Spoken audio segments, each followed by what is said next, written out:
নমস্কার দাদা, ইটিভি ভারতে তোমাকে স্বাগত জানাই। আহ, সবার প্রথম তোমাকে একটা কোয়েশ্চেন করি, সেটা হচ্ছে তুমি একজন অভিনেতা সবার আগে, তারপরে শিল্পী, মানে অভিনেতার আগেও শিল্পী, অপরদিকে একজন রাজনীতিবিদও। তো এই দুটো জিনিস যদি একসঙ্গে নিজেকে দেখা হয়, তুমি যদি দুটোকে একটু মার্জ করে নিজের ডেফিনেশনটা একটু বলো। না, এটা খুব অবভিয়াস এবং খুব সাধারণ। মানে হচ্ছে যে যে আমরা প্রত্যেকেই তো যে কোনো প্রফেশনে থাকি, আবার আমরা বাড়ি ঘর সংসার বন্ধুত্ব সামলাই সামলাই না। তো এবার যাদের ইচ্ছা হবে তারা যে কোনো একটা কাজ অফ করে, বা যাদের ভালো লাগে যে আমি 10টা মানুষের জন্য সারাদিন কোনো পরিকল্পনায় থাকবো, তো এই ধরনের যারা মানুষ রয়েছেন, কেউ সোশ্যাল ওয়ার্ক করছেন, কেউ এনজিও তে যুক্ত রয়েছেন, হ্যাঁ, যাতে 10টা মানুষের উপকার করা যায়। আবার নিজের কাজ কর্ম ব্যস্ততা, মানে কাজ বলতে আমি নিজের প্রফেশনের কথা বলছি, সেটা বাদ দিয়ে আড্ডা গল্প ও তে পুরো সময়টা না দিয়ে কেউ গণতান্ত্রিক পদ্ধতিতে রাজনীতিতে রয়েছেন। এটা কোয়াইট অবভিয়াস, এবং এটা তো নতুন কোনো কিছু নয়। এবার যেহেতু 10জন এই কাজটা করেন না, আহ মানে 10জনের জায়গায় দেখা যায়, মানে 10জনের 10জন তো এটা করেন না এই ধরনের কাজ। তো ঠিক তেমন যে সোশ্যাল ওয়ার্কের মধ্যে যারা বাচ্চার গুলোকে পড়াচ্ছে বস্তিতে গিয়ে, কিংবা স্লাম এরিয়াতে কাজ করছে, এই কাজটাও কি বাকি অন্যান্য লোকজনেরা করেন? নিজের জীবন জীবিকার কাজ সামলাবার পর করেন না। তো যারা করছেন তারা কি করে করছেন? তো অবভিয়াসলি সে জায়গাটা হয় যে আমি কিভাবে জীবনকে দেখছি, আর আমি আমার সময়টা কিভাবে নিজের যতটুকু সেটা হয়ে যাওয়ার পরেও আমি অন্য মানুষের জন্য ব্যয় করতে চাচ্ছি। তো এবার সেই ক্ষেত্রে আমার দেশে আমি একজন হয়ে আর একজন মানুষের হয়তো দায়িত্ব নিতে পারি, বাঁচবার ক্ষেত্রে, তাকে সাহায্য করবার ক্ষেত্রে, যদি আমি অন্য কারুর জন্য ভাববার ইচ্ছা প্রকাশ করি নিজের বাইরে বেরিয়ে এসে। তো এবার সেটা হলে একজন করতে পারা যায়। আমার 10জনের যদি 10টা মানুষের যদি আমার কিছু তাদের জন্য করতে হয়, যদি আমার ইচ্ছা হয়, তো তাহলে আমাকে কোনো এনজিও, মানে স্বেচ্ছাসেবী সংস্থা, তাদের সঙ্গে যুক্ত হতে হয়। এরকম প্রচুর মানুষ যুক্ত হন। আবার যারা ভারতবর্ষের যে গণতান্ত্রিক পদ্ধতি, যেখানে অনেকগুলো মানুষের জীবন এবং জীবিকার যাতে ঠিক হয়, শুধু আমি নই, আরো 10টা লোক ভালো থাকুক, আরো 10টা লোকের কোন কোন অধিকারগুলো পাওয়ার দরকার, সেই জন্য যদি কেউ রাস্তায় নামে, পথে নামে, তখন তারা রাজনীতি করেন। সে যে কোনো রাজনৈতিক দল হন না কেন, যে কোনো মানুষই হন না কেন। ঠিক তেমন আমিও এই কাজটা করি। তো ফলত বাড়তি আমার কাছে কোনো মানে হয় না, চাপ মনেই হয় না। আমি যদি একটু পিছন দিকে ফিরে তাকাই, তার সঙ্গে বর্তমানে রিলেট করি, যদি আমরা দেখবো যে শ্যামাপ্রসাদ মুখোপাধ্যায় কে ছিলেন। মানে আজকের জনসংঘ থেকে ভারতীয় জনতা পার্টির যারা জন্মদাতা, তো সেই জায়গাতে তিনি ছিলেন ক্যালকাটা ইউনিভার্সিটির ভাইস চ্যান্সেলর। তিনি কি করে সময় বার করতেন মানুষের জন্য? আচ্ছা, বিধানচন্দ্র রায় মুখ্যমন্ত্রী হয়েছিলেন, ডক্টর, তো তিনি কি করে সময় বার করলেন মানুষের জন্য? মানে উনি মুখ্যমন্ত্রী পদে দাঁড়ালেন, জিতে গেলেন, তবেই কি তিনি জনসেবা করতেন? ব্যাপারটা এমন নয়। আবার প্রচুর আমার বন্ধু বান্ধব রয়েছেন,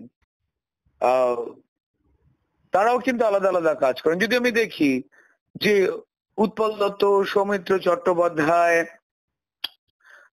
অনিল চ্যাটার্জি, এরম প্রভূত অভিনেতা রয়েছেন, প্রচুর অভিনেতা সিনিয়র যারা ছিলেন, মার্জনা করবেন, যারা ছিলেন, তো তারা একই সঙ্গে এই কাজটা করে এসছেন।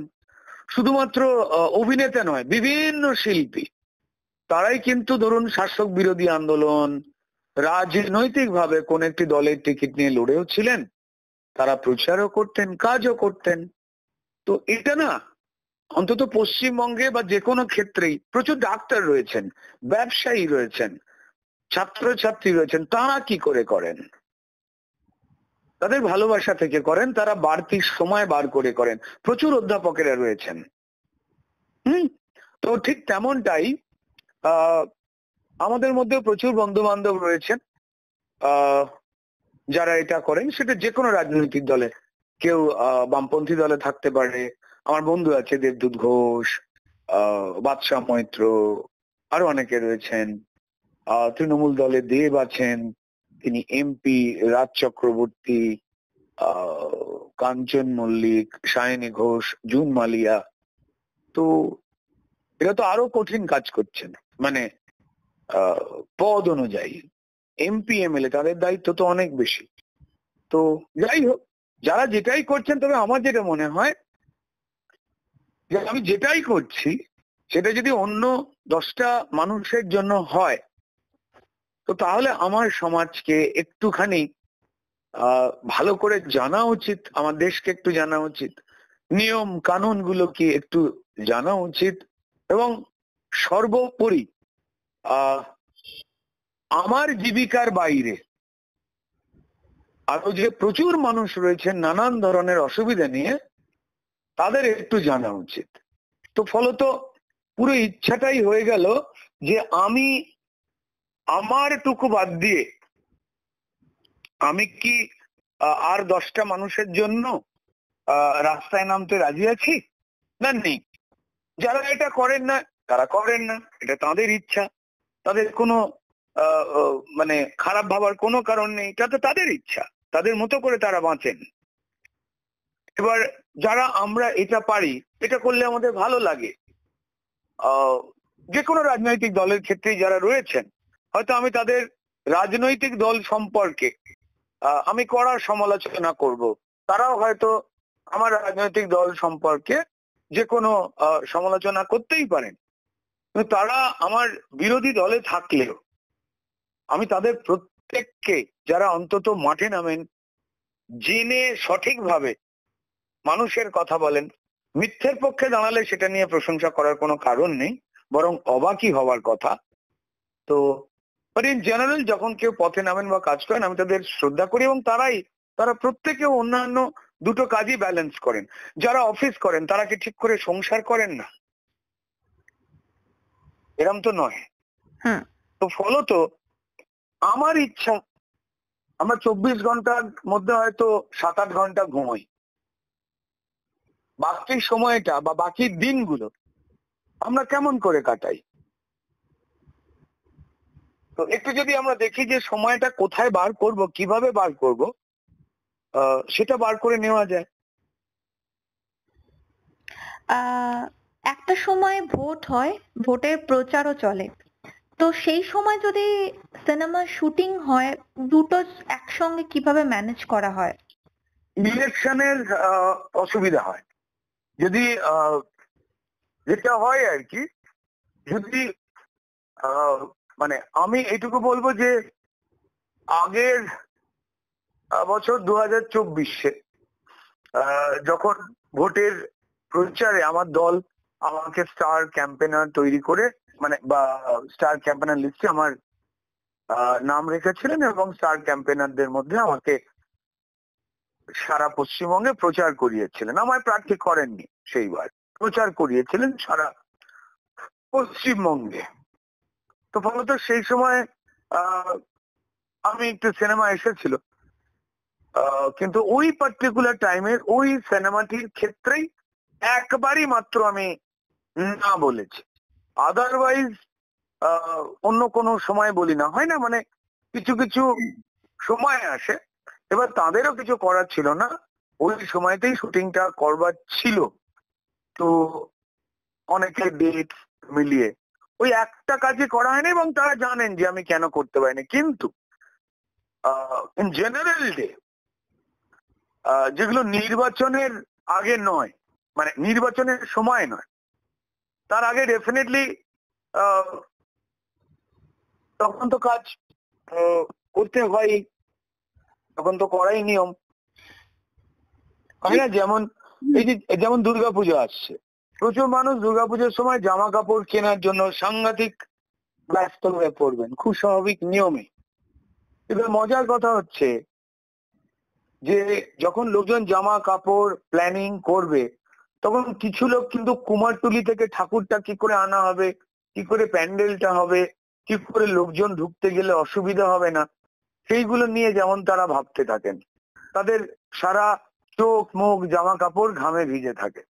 আহ তো তারাও কি আর ইচ্ছা হলে পারেন শপিং করতে যেতে, নাকি ইচ্ছা করে না? কিছু সময় কিছু কাজ আছে যখন সেটাকে প্রায়োরিটি দিতে হয়। But মানে সিনেমার জন্য তো আমার মানে বছরে 11 মাস পড়ে রইলই, একটা মাস যদি আমি আমার আর একটা দিককে দিই বা কাজকে দিই, তাতে তো অসুবিধা হওয়ার কথা না। এই যে বললে ভোটের সময়, মানে ভোটের সময় না, মানে যেকোনো সময় দিনের কাজ করতে থাকো আর 7-8 ঘন্টা নিজের জন্য সময় দেওয়া, কি ঘুমোনো যেটা হোক। তো ভোটের প্রচারের সময় কি আলাদা করে খুব হেক্টিক শিডিউল হয়, যেটা খুব সমস্যা হয় বা এরকম? না, ওইটা প্রথম কথার জায়গা হচ্ছে না, এটা না একটা পরিবেশ আর একটা মানসিকতা। প্রথম কথা হচ্ছে আমরা যে আর্থিক অবস্থা থেকেই আসি না কেন, অনেকের মানে এমনটা তো নয় যে সবাই প্রবল একটা সাংঘাতিক স্বাচ্ছন্দ্যের পরিবেশ থেকে উঠে আসবেন, তাই না? আর মেজরলি আমাদের যারা মানুষেরা রয়েছেন তারা দরিদ্র মানুষ। এবার যদি আমরা খুব ভালো করে দেখি যে আমাদের আহ, মানে মূল কথা কিন্তু পরিষ্কার, যারা অধিকাংশ মানুষ রয়েছেন, যারা সঠিক আহ নাগরিক অধিকার বা নাগরিক প্রয়োজন যতটুকু, সেইটুকু তারা পান না। এবং হয়তো এই বিষয়টার জন্যই মূলত রাজনৈতিক লড়াইগুলো চলে, যে তাদের জন্য তাদের ন্যায্য যে অধিকারটুকু একজন নাগরিক হিসেবে, সেইটাকে যেন সুনিশ্চিত করা হয়। এই আশা নিয়ে বা এই কথাগুলো বলেই তো পরিষ্কার রাস্তায় নামতে হয়। তো এবং এগুলো সত্যি যে অনেক এখনো কাজ, ধরো আমার রাজ্যে তো অন্তত বাকি, তো অন্য রাজ্যে অনেক কিছু ডেভেলপমেন্ট আমরা বাইরে, পশ্চিমবঙ্গের বাইরে গেলেও কিন্তু চোখে পড়ে। পশ্চিমবঙ্গের ক্ষেত্রে সত্যি অনেক কাজ বাকি, যেমন আমাদের এখানে ধরো ইন্ডাস্ট্রি নেই, রোজগার নেই, পড়াশোনা জানা ছেলে মেয়েরা বাইরে চলে যাচ্ছে, হ্যাঁ, পরিযায়ী শ্রমিক লোকে হতে বাধ্য হচ্ছে, কারণ কারখানা বলে কিছু নেই। সেগুলো নিয়ে তো আমরা লুকিয়ে তো লাভ নেই, এটা সত্যি, তো খারাপ লাগে। তো যাই হোক, যে ধরো মানে বিভিন্ন ধরো দিক রয়েছে, এই মানুষগুলোর জন্যই তো ধরো দৌড়াদৌড়ি কথাবার্তা বলা, এরাই তো আমার রাজ্যের বৃহত্তম সংখ্যার মানুষ। তো তাদের জন্য যখন কথা বলতে যাব, সেখানে খাওয়া দাওয়ার সত্যি কোনো কিছু ঠিক থাকে না, কি খাবো কখন খাবো ঠিক থাকে না। তখন তো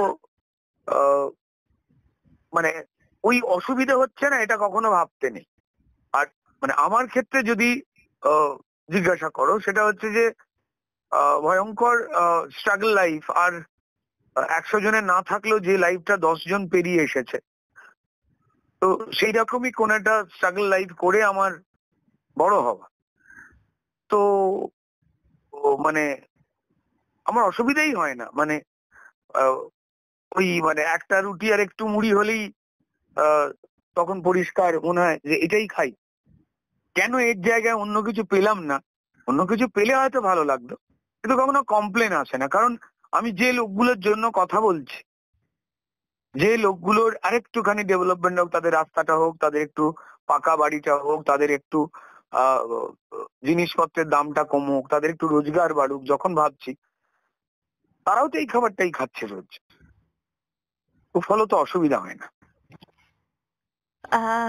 একটু ব্যক্তিগত জীবনে আসি। আহ, তুমি অভিনয় করো রাজনীতিবিদ, আর সেই বাইরে অভিনেতা বা রাজনীতিবিদ যদি না হতে তাহলে নিজেকে কিভাবে দেখতে? ছবি আঁকতাম। ছবি আঁকা কি পছন্দের? হ্যাঁ, আমার এখনো পর্যন্ত মানে আহ, অভিনেত্রী যা যা অ্যাওয়ার্ড আছে, আহ, ছবি আঁকাতে ছোটবেলা থেকে আহ, ওই আর কি কৈশোর অবধি আমি এখনো আঁকি, বাট সেটা একদমই নিজের জন্য আঁকি বা কোনো বন্ধুরা যখন বলে তখন এঁকে দিই। আহ, ছোটবেলা থেকে কৈশোর অবধি আমার এখন অভিনয়ের জন্য যা যা অ্যাওয়ার্ড পাই বা পুরস্কৃত হই, সমসংখ্যক, কম নয়।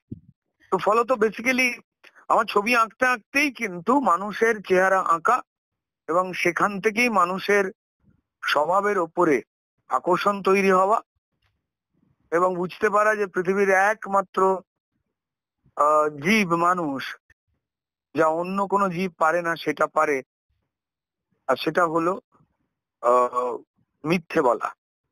This is really interesting. আবার শুধু মিথ্যে নয়, একজনকে বলেছি গরমে না আমার ভাল লাগছে না, আরেকজনকে বলছি আমি এই গরমটাই আমি এনজয় করছি। তো এখানে একটা ইন্টারেস্টিং জীব হিসেবে আহ, যেটা এক্সিস্ট করছে, আমি তো আমায় নকল করতে পারবো না, কারণ আমি আমায় দেখতে পাই না আয়না ছাড়া। আহ, কিন্তু আমাদের চোখগুলো তো লেন্স, ক্যামেরা, এটা দিয়ে আমরা অন্যান্য প্রচুর মানুষকে দেখি, যাদের যাদের দেখি তাদের তাদের চরিত্র বোঝবার চেষ্টা করি, যেটা একজন অভিনেতার কাজ, কিন্তু এটা তার আগে একজন পেন্টারেরও কাজ বটে। আমি যখন ছবি আঁকতাম তখন এইভাবেই হিউম্যান অবজারভেশন, তাদের শরীর, বডি ল্যাঙ্গুয়েজ, সেগুলো আঁকা, নজর রাখা, তার চোখ কোন ভাষায় কথা বলছে সেটা বোঝা, রাগের চোখ না বন্ধুত্বের চোখ না অসহায়তার চোখ, এটা বোঝা, সেই বুঝে ছবি আঁকা ছিল।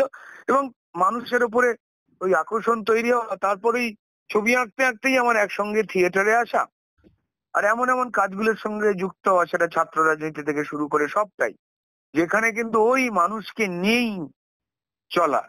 তো সেই এই প্রত্যেকটা জায়গায় মুভমেন্ট কিন্তু আমায় খুব সাহায্য করেছে। যদি আমায় কেউ বলে যে আমি অন্তত ন্যূনতম অভিনয়টাই মানে করতে পারি একটু একটু, তো তাহলে আহ, আমি বলবো যে না, ন্যূনতম মানে বলো না।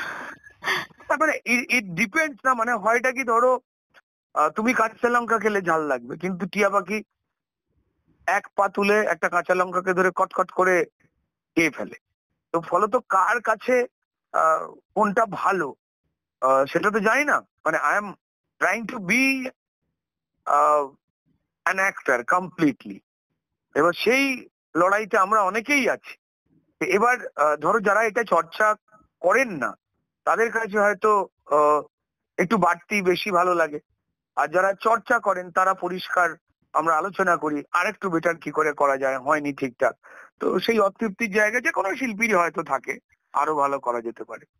তো যেটাই হোক না কেন, ওই ছবি আঁকা, তারপর ছবিতে মানুষের অভিব্যক্তি ফুটিয়ে তোলার চেষ্টা, এবং সেখান থেকেই আস্তে আস্তে মানুষের উপরে মানে আকর্ষণে থিয়েটার, 12 বছর মতো থিয়েটার করা, তারপর সেখান থেকে আহ ধরো ওই অভিনয়। টেলিভিশনে অভিনয় করবার জন্য ডাক, জুনিয়র আর্টিস্ট হিসেবে 150 টাকা পেয়েছিলাম প্রথম, আমার পারিশ্রমিক ছিল। এবং আমার মোহ কখনো ছিল না, অনেকের থাকে যে পর্দায় অভিনেতা হয়ে পরিচিত হব, এটার মধ্যে কোনো অন্যায় নেই, এটা একটা ভালো লাগা। তো বাট আমার এটা ছিল না। আমার বরাবরই ইন্টারেস্টিং লাগতো হচ্ছে আহ, মানুষের চরিত্রটাকে, যে সেটা যদি আমি ফুটিয়ে তুলতে পারি, তার আঙ্গিক যেমনই হোক। কিন্তু যাই হোক, জীবন যেখানে তোমায় বই নিয়ে যাবে, সেই ক্ষেত্রে তোমার তো কোনো রুল বা আইন নিয়ম বা সেখানে চলবে না।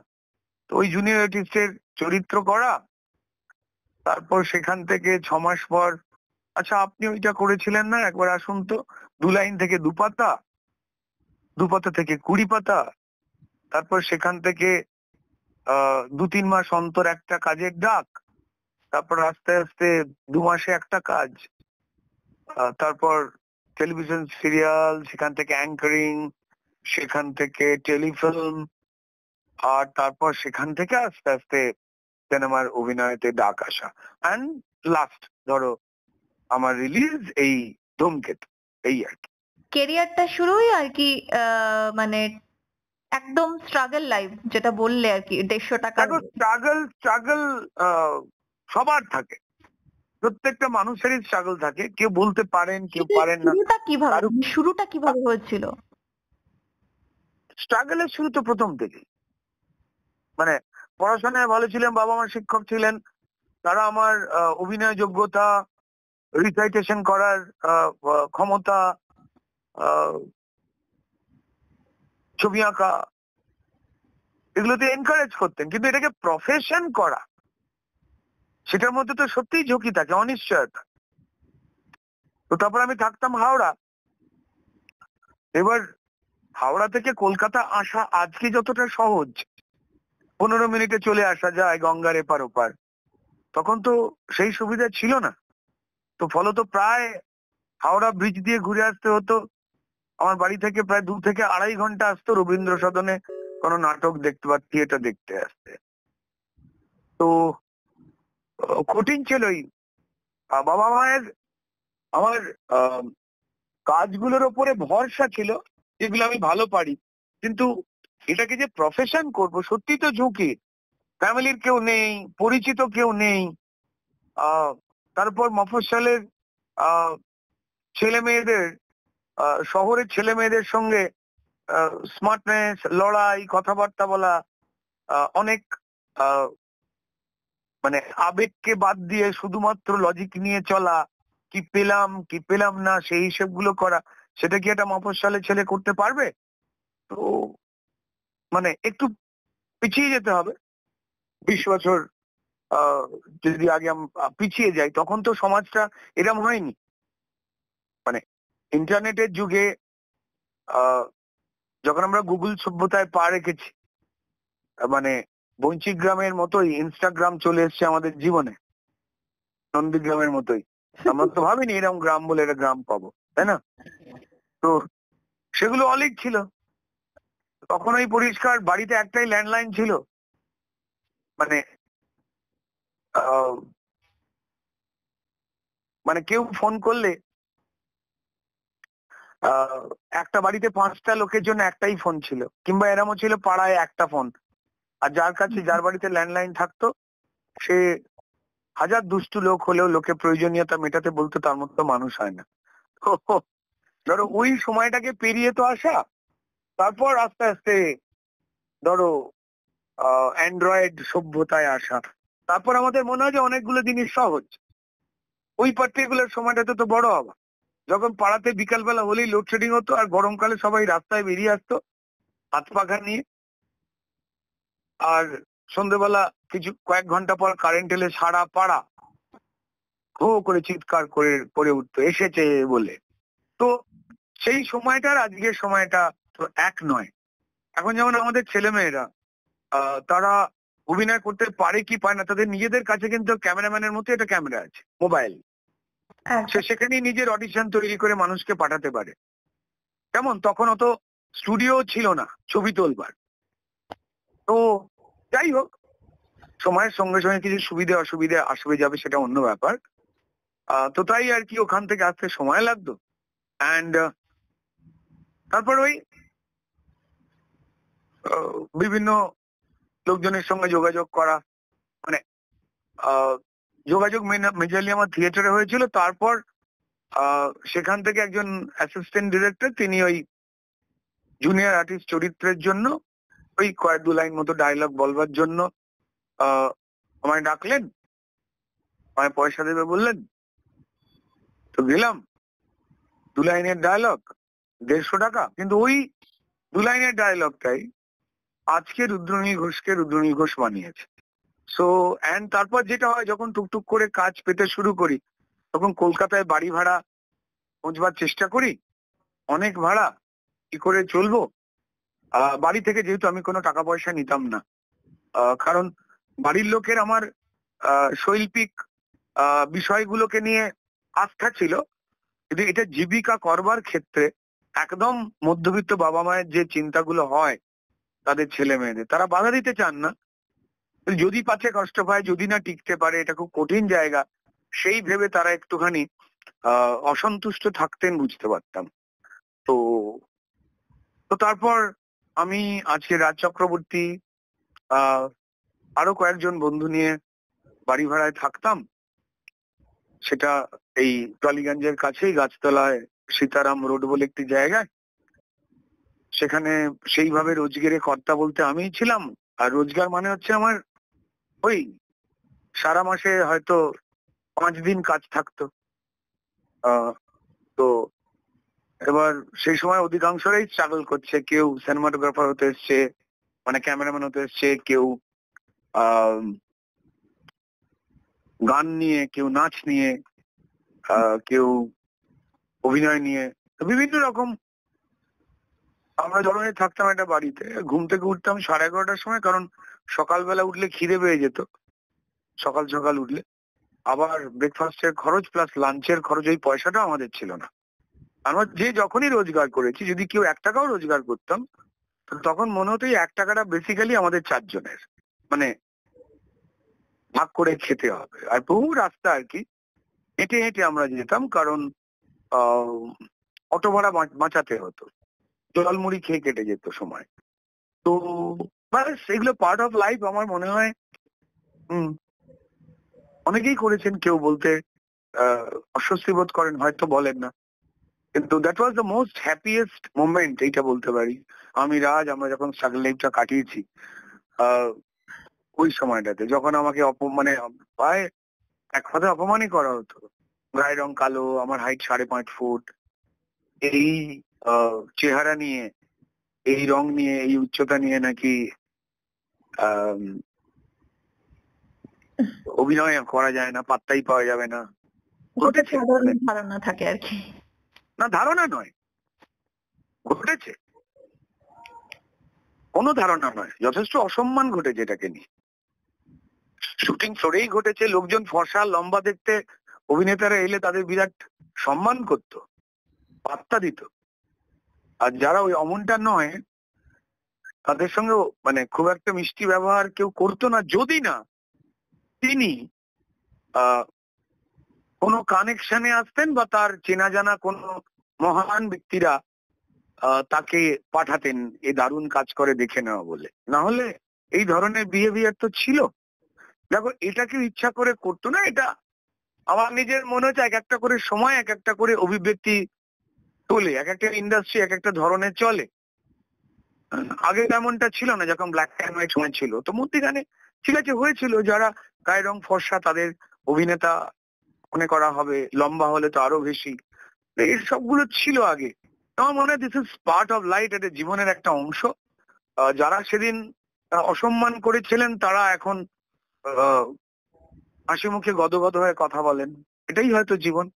এটাতে আমার কোনো দুঃখ নেই, আজকের দিনে আনন্দও নেই। সে সময় ডেফিনেটলি কষ্ট পেয়েছি। তো এই স্ট্রাগল সবারই থাকে, নানান মোড়কে থাকে। আমি হয়তো আমারটা বলতে পারছি, অন্য মানুষের হয়তো মোড়কে যন্ত্রণা রয়েছে। তো যাই হোক, তারপর আস্তে আস্তে ওই সিনেমায় চলে আসা, বাস, তারপর কাজ করা, বিভিন্ন ঘাত প্রতিঘাত, পছন্দ অপছন্দ, এই সবটাকে মিলিয়েই কাজ করা।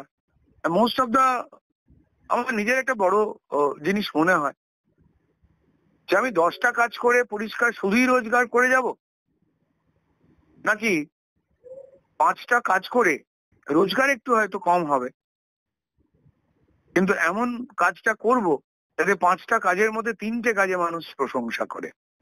একদম। তার কারণ দর্শক তিনি যখন সিনেমা হলে আসেন, তিনি তো সিনেমা হলে শুধু টিকিটটা খরচ করেন না, তার গাড়ি ভাড়া খরচ হয়, তার জীবনের দুর্মূল্য সময়, বিশেষ করে আর আজকে যখন অর্থনৈতিক ভাবে পশ্চিমবঙ্গ খুব কঠিন জায়গা দিয়ে চলছে, সেখানে একটা মানুষের রোজগার করাটাই তার জন্য সময় দিতে হয়। এবারে সে তার জীবনের অন্যান্য কাজগুলোকে ছেড়ে সে গাড়ি ভাড়া করে পরিবার বা বন্ধু নিয়ে যখন সিনেমা হলে আসছে, টিকিটটা কাটছে, পপকর্ন বা এগ রোলের খরচটা করছে, তো এতগুলো খরচ তো টিকিটের দামের সঙ্গে জুড়ে গেল। এবার তিনি যদি সিনেমা হলে এসে ভালো গল্প বা ভালো অভিনয় যদি কিছু না পান, তখন তো সেটা মন খারাপের না, তখন তো খারাপ লাগে। তো যাই হোক, ওই কনস্ট্যান্ট ওই চেষ্টাটা করে যাই যে আহ, মানে যতগুলো কাজই করি যেন সেই কাজে আমি, যে দর্শকেরা এসছেন সবাইকে তো সন্তুষ্ট করতে পারা সম্ভব নয়, আমরা কেউই ঈশ্বর নই, কেউই নই। তো অন্তত যেন 60-70% অফ অডিয়েন্স তারা যেন পরিষ্কার আমার কাজ দেখে তৃপ্ত হয় এবং মনে না হয় যে এর অভিনয় দেখে আমার সময় নষ্ট হলো, কি জঘন্য অভিনয় করেছে। এই দায়িত্বটাই মানে সারাক্ষণ তাড়া করে। আহ তুমি একটা জিনিস বললে যে তোমার ছবি আঁকতে ভীষণ ভালো লাগতো। তো হুম।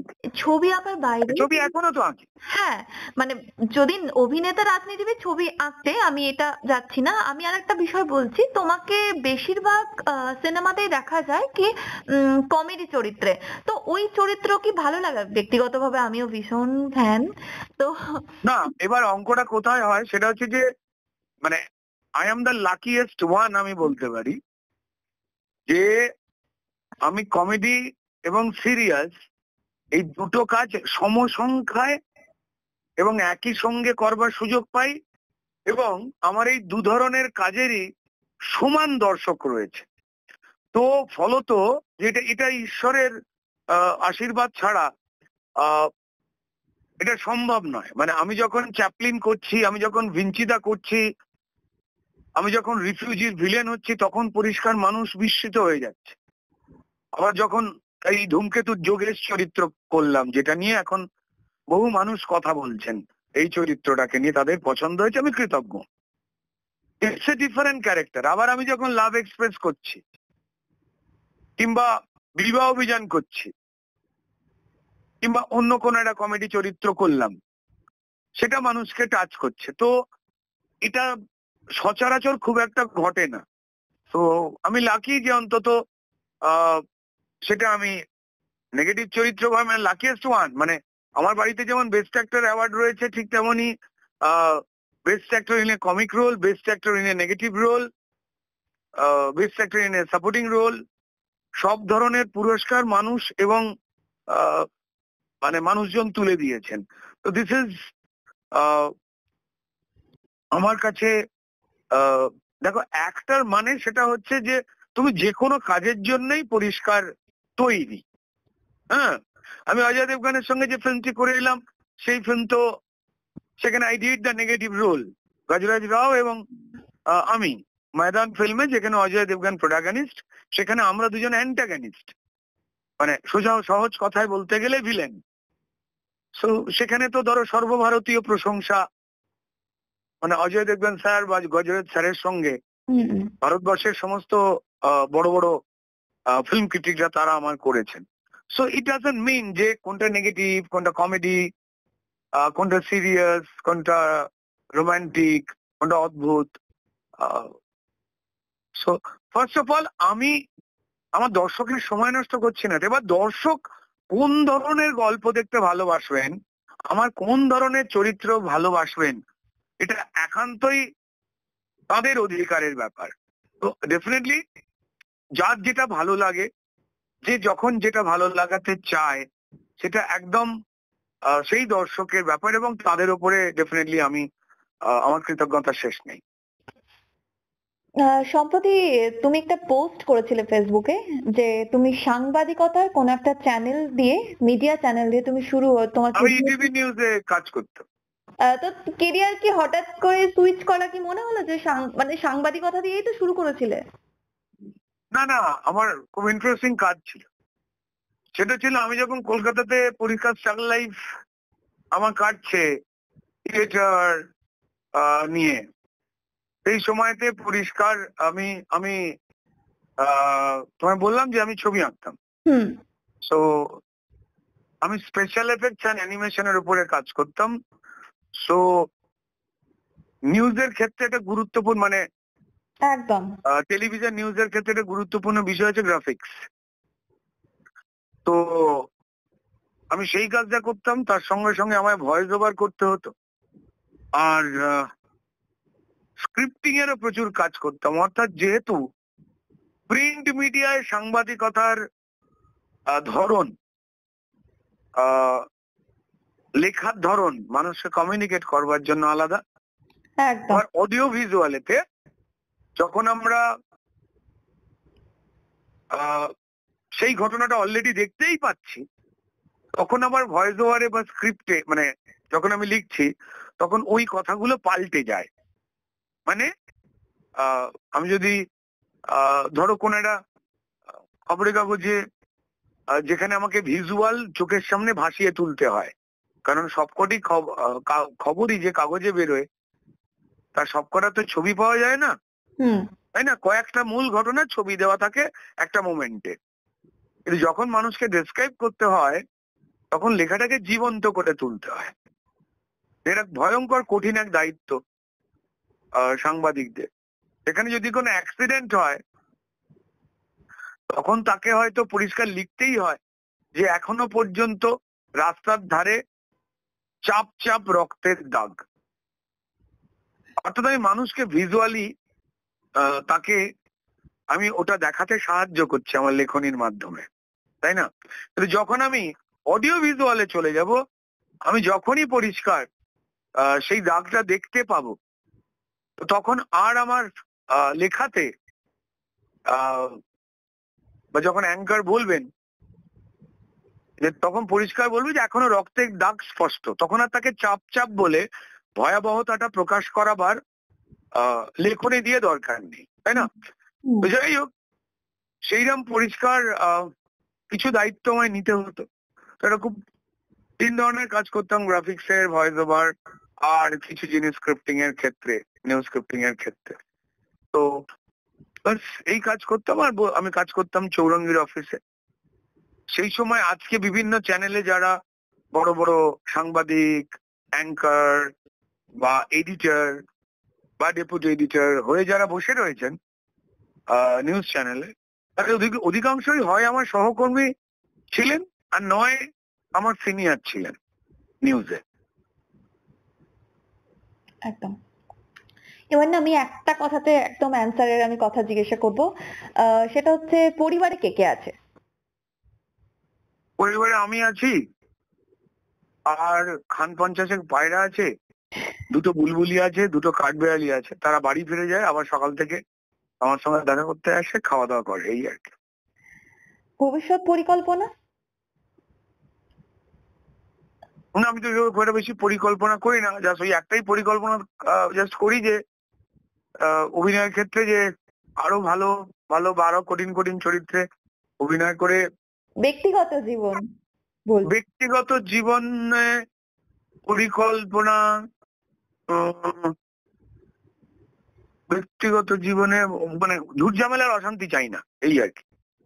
মানে সারা জীবন এভাবেই থেকে যেতে চাও?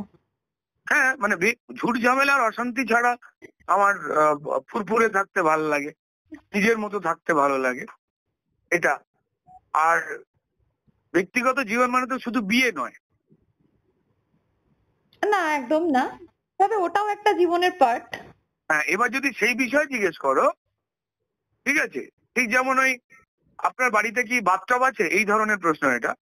তো আমার এটা মনে হয় যে যার পছন্দ, যে সেটাতে কমফোর্ট ফিল করছে, যে সংসার কথাটাকে পূর্ণ সম্মান করবার মতো যোগ্যতা অর্জন করেছে, তখনই তাকে আজকের দিনে অন্তত বিবাহ বন্ধনে আবদ্ধ হওয়া উচিত। আদারওয়াইজ যদি কেউ মনে করেন আমার একটা নির্দিষ্ট বয়স হয়েছে, হ্যাঁ, আমার বাড়িতে এটা সন্তান উৎপাদনের মতো একটা পদ্ধতি তৈরি করতে হবে লোক খাইয়ে, এর বাইরে আমি যেমন ছিলাম তেমন থাকবো, আমার স্ত্রীর সামনে এসে অগণিত মিথ্যে কথা বলবো এবং বিভিন্ন রকম কম্প্রোমাইজ করবো মনে মনে, আর বাইরে অফিসে গিয়ে বলবো আমার বউটা আমার টিকতে দিচ্ছে না, আমি না এই মিথ্যে কথাটা ভয় পাই। তো ডেফিনেটলি আই ডু বিলিভ, যেদিন আমার নিজের মনে হবে যে আমি শব্দটা যতটা আমার কাছে ইম্পর্টেন্ট তার থেকে আমরা শব্দটা অনেকটা গুরুত্ব পাচ্ছে সাইকোলজিক্যালি আমার কাছে, দেন ডেফিনেটলি আমি সেদিন অবশ্যই কোনো মানুষকে বিয়ে করবো। হ্যাঁ, যে মহিলাকে আমি বিয়ে করব সেই নারী যেন বাড়িতে বসে থাকা কোনো মানুষ না হন, যেন কোনো কোনো একটা কাজ করা তিনি মানুষ হন, মানে অন্তত ঘামের দামটুকু যেন তিনি রিয়েলাইজ করেন, মানে স্ট্রাগলের যে যন্ত্রণা সেইটার প্রতি যেন তার সহমর্মিতা থাকে, মানে এইটুকু জাস্ট দেখে নেওয়ার, আর কিছুই নয়। এবার আমি একদম শেষ প্রশ্নে আমি তোমাকে বলবো, প্রথমে তুমি লাল, তারপরে সবুজ, তারপরে গেরুয়া, এটা কেন হলো? এটা পশ্চিমবঙ্গের যে মানুষেরা সরকার পাল্টায় তাদের জিজ্ঞেস করা হচ্ছে না কেন? তারা কি কারণে পাল্টালেন? এই অত্যন্ত দামি, শুনতে লাগা অত্যন্ত বোকা ধরনের একটা প্রশ্ন শুনে আমি খুব বিস্মিত হই। যারা এই প্রশ্নটা আমায় করেন, আমার মনে হয় তিনি তার বাবা মাকে বা পরিবারকে এই কথাটা জিজ্ঞেস করতে গিয়ে লজ্জা পেয়েছেন, ইভেন নিজেকে। সেই জন্য মনে হচ্ছে কাউকে তো এটা করি, আচ্ছা করি। আমাকে করতে লোকের ভালো লাগে, তার কারণ আমার নামের পেছনে একটা নীল আছে। আমার নাম যদি রতনলাল হতো তাহলে ওই মজাটাই লোকে করতো। পশ্চিমবঙ্গে বারবার বিভিন্ন সরকার এসেছে, বিভিন্ন রঙের সরকার এসেছে, কিন্তু কোনো রাজনৈতিক কর্মীদের ভোটে নয়। আটপৌরে সাধারণ মধ্যবিত্ত মানুষ, তাদের বারবার কোন রংকে তারা আর পছন্দের তালিকায় রাখতে পারছে না, তার বদলে কাকে বিশ্বাস করতে চাইছেন, নতুন কোন রংকে, সেই জন্যই তো বদলটা এসেছে। কংগ্রেস সরকার, তারপর যুক্তফ্রন্ট সরকার, তারপর সিপিআইএম সরকার, তারপর তৃণমূল সরকার, তারপর 2019-এর পরে অর্ধেক গেরুয়া করে দেওয়া বিজেপি কেও তারা পশ্চিমবঙ্গে 2024-এ যদি ধরি প্রায় 40% তারা ভোট দিচ্ছেন। রং পাল্টালেন না তারা? যদি কোনো কিছু ভুলকে ভুল যেন আমি আঁকড়ে ধরে মেখে রেখে দিই, তো তাহলে সেটাই তো বরং উন্মত্ততা। আমার অভিজ্ঞতা বাড়ছে, বয়স বাড়ছে, সময় বাড়ছে। কে মিথ্যে কথা বললো, কে আমায় ঠকালো, কে আমার কথা দিয়ে কথা রাখলো না, আদর্শের বুলি শুকিয়ে আমার সময় নষ্ট করলো, এটা আমিও, মানে পশ্চিমবঙ্গের মানুষ যেমন বুঝেছে, তাই তারা প্রত্যাশা পাল্টেছেন, রংগুলো পাল্টেছেন, এবং আমিও পশ্চিমবঙ্গের একজন মানুষ। যদি কেউ এই ধরনের কথা বলেন, আপনি করলেন কেন, আমার তাকে সবিনয় উত্তর, পশ্চিমবঙ্গের মানুষ এবং আপনার পরিবারও এটা করেছে কেন একটু জানান। সেখানেই তো উত্তর আটকে, খুব স্বাভাবিক প্রক্রিয়া তো। 40% of the people of Bengal তারা তো পাল্টেছেন। এবার যদি আমাকে কেউ এখন বলে যে না 34 বছর ধরে যে সিপিএম কে মানুষ তাড়িয়ে দিয়েছে, বিশ্বাস করেনি, আপনি প্লিজ কেন সেখানে থেকে গেলেন না, তাহলে আর আপনাকে এইসব কেউ বলতো না। তো তাহলে বলতে হবে যে তাহলে পরিষ্কার মানুষ যাদের বিরোধিতা করলো, মানুষের কথা যারা রাখলো না, তাদের সঙ্গে থেকে যাওয়ার একটা মানে কি বিরাট আদর্শবাদী কথা, যা এই তো হতে পারে না। সময় পাল্টায়, দৃষ্টিভঙ্গি পাল্টায়, আমাদের অনেকগুলো অজানা জিনিস জানা হয়, তো তারপরেই তো আমরা পাল্টাই। এবার কেউ যদি তার নিজের মতো করে কোনো একটা কিছুকে আঁকড়ে ধরে বেঁচে থাকতে চান, তিনি থাকুন না, কোনো আপত্তি নেই। কিন্তু পশ্চিমবঙ্গের মানুষ তো পাল্টাতে চাইছেন।